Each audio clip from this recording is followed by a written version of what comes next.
Meet Richard King, the sound design editor of the blockbuster hit of 2023, Oppenheimer. Am I saying that wrong?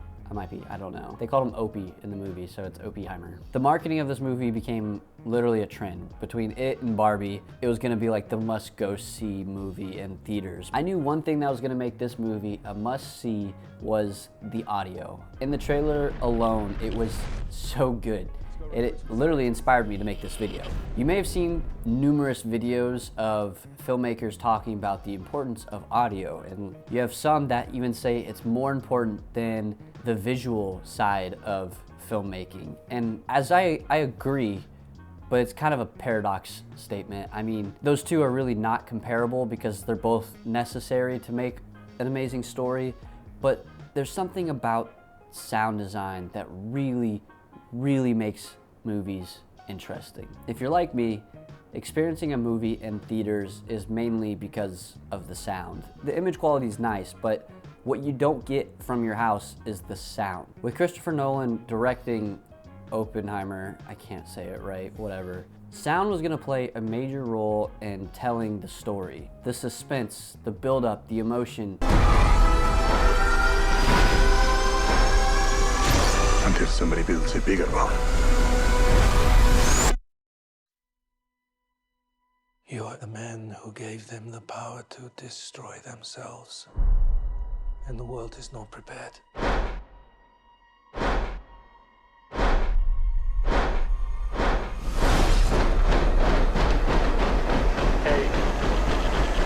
7, 6, 5. All of that is captured beautifully by the sound alone. Here's a quick spoiler alert because I'm going to talk about the movie a little bit. So if you haven't seen it yet, either just mute me or skip to the part where this sign right here is not on. In the moment where the Trinity bomb went off, as an audience, you're just sitting there having the anticipation, the build-up just piling on. And Christopher Nolan is known for, he literally talks about wanting to stretch that band out as long as possible on how long he can hold you suspended.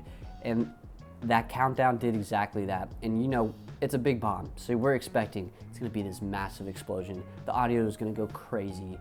And we're sitting there waiting for the countdown, and when the Trinity bomb goes off, it's completely silent and just breathing. And I was like, dang, this is so good. That was big brain plays of filmmaking right there. Like, as an audience member, we're literally like, oh, it's about to be so loud, it's about to be so loud.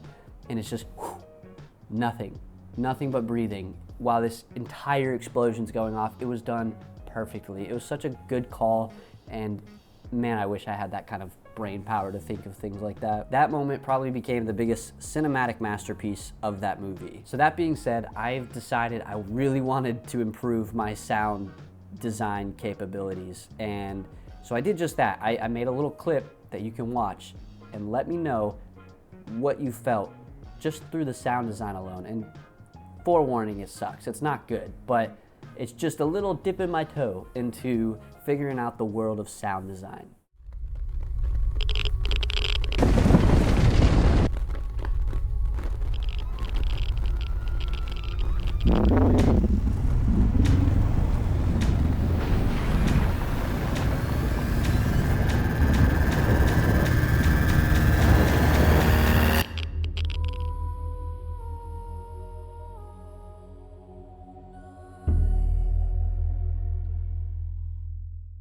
So all the sound in that video was from Artlist. I didn't create any sounds. I'm not on that level yet. What I tried to do to the best of my capability was to layer it properly.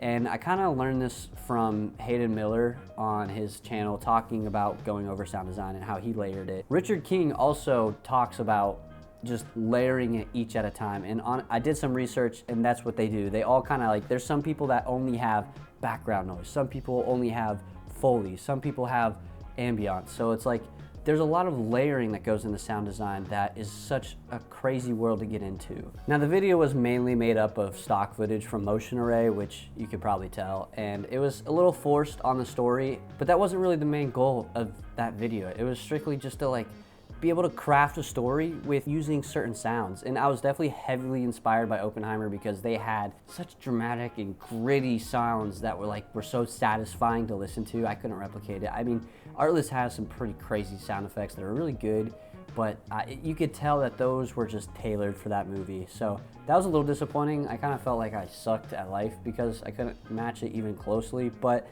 at the same time, if you look at the frame of what it took to edit that video, like I put a lot of sounds in there that I don't know if you noticed them or not. I'm in absolute love with sound design now. I mean, it's definitely something that takes a lot of time. So one of the things I really want to do is start really putting more effort into the sound design that goes into my videos. Like just coming at a video thinking like, what do I want the audience to hear when I create this story is like something that completely flipped on how I even come up with the creative process of storytelling. So I'm super excited. I think adding audio is gonna make my videos so much better, and I think they'll make yours better too. So let me know what you think. Thanks for sticking around. The video's over, so click off by now. Subscribe if you wanna stick around, that'd be cool. That's why I make the videos, so other than that, that's all I got for you, so peace.